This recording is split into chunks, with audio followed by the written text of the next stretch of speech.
శ్రీ రామకృష్ణ ప్రభ ఛానల్ను చూడండి, మాసపత్రికను చదవండి. శ్రీమాత్రే నమః, శ్రీ గురుభ్యో నమః, శ్రీ రామకృష్ణాయ నమః. దానం యొక్క గొప్పతనం. దానం యొక్క గొప్పతనం మీద మనం చాలా కథలు విన్నాము, చెప్పుకున్నాము. కానీ ఎన్ని చెప్పినా కూడా అది తక్కువే. ఎందుకంటే పొద్దున భోజనం చేస్తాము, మధ్యాహ్నం మళ్ళీ 4 గంటలు కానీ ఏదో ఒకటి తింటాము, మళ్ళీ రాత్రి అయ్యేసరికి ఆకలేస్తుంది. 3 పూటల అహం వైశ్వానరో భూత్వా అని మనం భోజనాన్ని తింటున్నాం.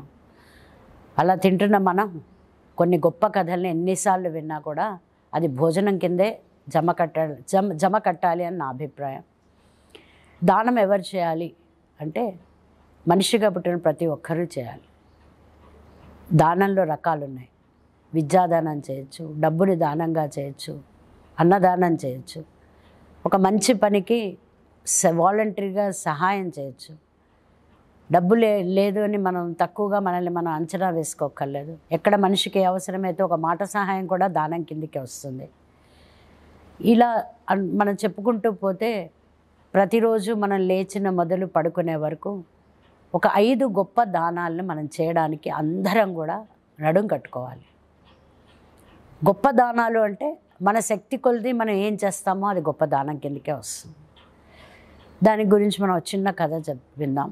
ఒక రాజుగారు తీర్థయాత్రలకి ప్రయాణమవుతారు. ఆయన వెంట చాలామంది ఆ రోజుల్లో నడుచుకుంటూ వెళ్ళేవారు, అలాగే నడుచుకుంటూ వస్తూ ఉంటారు. అందులో ఒక రైతు కూడా ఉంటాడు. ఇలా వీరు కొంత దూరం వెళ్ళిపోయాక అక్కడ ఒక చాలా బక్క చిక్కిన ఒక అనారోగ్యపు వృద్ధుడు కూర్చొని ఉంటాడు.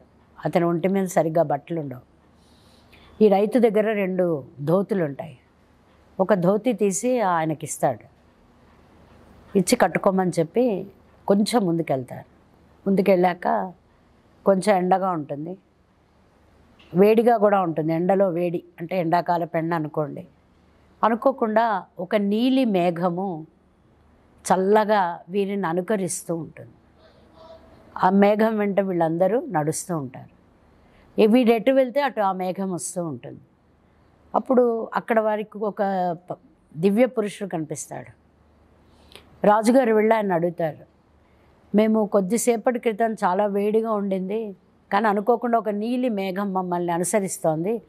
ఆ నీలి మేఘం మేము ఎటు నడిస్తే అటే నడుస్తోంది. అటువైపు ఇటువైపు కూడా ఎండ అలాగే ఉంది.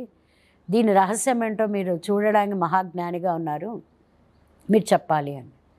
అప్పుడు ఆయన అంటారు, ఇందులో ఎవరో చాలా గొప్పవారు ఉన్నారు. ఆ గొప్పవారి కోసం ఆ నీలి మేఘం అలా వస్తుంది. మీరు ఒక్కొక్కరు ఒక పని చేయండి. ఉన్నవారందరూ కూడా ఈ నీలి మేఘాన్ని వదిలేసి కొద్దిగా ముందుకెళ్ళి నించోండి, నేను చెప్తాను ఇందులో గొప్పవారు ఎవరో అని. ముందు రాజు వెళ్తాడు, తర్వాత అందరూ వెళ్తారు. నీలి మేఘం ఎక్కడికి కదలదు, అక్కడే ఉంటుంది. వీళ్ళు మాత్రం అందరూ వెళ్ళి ఎండలో నించుంటారు. కొద్దిసేపు వాళ్ళందరూ అయిపోతారు. అయిపోయాక పరమాత్మ మన జ్ఞాని పిలిచి రాజుగారిని, చూడండి ఆ చెట్టు కింద ఒక ఆయన నిద్రపోతున్నాడు. ఆ నిద్రపోతున్న ఆయన దగ్గర నీలి మేఘం ఉంది, అతనే చాలా గొప్పవాడు, అతన్ని పిలుచుకురండి. అతన్ని పిలుచుకొస్తున్నా మేఘం కూడా కదిలి అతనితో పాటు ముందుకు వస్తుంది. అప్పుడు రాజుగారు అడుగుతారు, ఏంటి నువ్వు చేస్తున్న గొప్ప పని అంటే, నేనేం చేయలేదు, అసలు నాకేం తెలీదు, అసలు గొప్ప పని ఎలా చేస్తారో కూడా నాకు అర్థం కాదు అంటే, లేదు నువ్వేదో చేసావు అంటే, ఏం చేయలేదు, నా దగ్గర 2 ధోతులు ఉంటే ఒకటి ఇచ్చేసాను ఒక బీదవాడికి, ఒకటి నా దగ్గర ఉంచుకున్నాను అంటే. అప్పుడు ఆ జ్ఞాని అంటారు, అదే నీ దగ్గర 2 ఉన్నప్పుడు ఒకటి ఇచ్చావు, నీ దగ్గర 50 ఉన్నప్పుడు ఒకటి ఇస్తే గొప్ప కాదు, 2 ఉన్నప్పుడు ఒకటి ఇవ్వడమే దానగుణం కిందకి వస్తుంది. అంటే ఇక్కడ 2, 1 అనేది లెక్క కాదు. మనం న్యూమరికల్గా ఈ నంబర్స్ తీసుకోవద్దు. మనం ఏంటి, నా దగ్గర 2 ఉన్నాయని తను ఆలోచించాలా, ఒకటి అవసరం కాబట్టి ఒకటి ఇచ్చేశాడు, ఇదే దానగుణం కిందకి వస్తుంది. ఇలాంటి దానగుణం ఉన్న ప్రతి వ్యక్తికి కూడా భగవంతుడి యొక్క అనుగ్రహం ఎప్పుడూ ఉంటుంది. అతన్ని ప్రతి ప్రమాదం నుండి కూడా భగవంతుడు రక్షిస్తాడు. కాబట్టి అందరం కూడా ఎంతో కొంత దానం ఇవ్వడానికి దాన గుణాన్ని అలవర్చుకుందాం. ఎందుకంటే మన డేటాలో ఏముందో మనకు తెలియదు, కానీ కొన్ని విన్నాక అయ్యో మనం ఇలా మారితే బాగుండును అనే గొప్ప ఆలోచన ఈ సత్సాంగత్యం వల్ల అందరికీ కలుగుతుందని, అందరూ దానగుణాన్ని అలవాటు చేసుకుంటారని ఆశిస్తూ శ్రీమాత్రే నమః.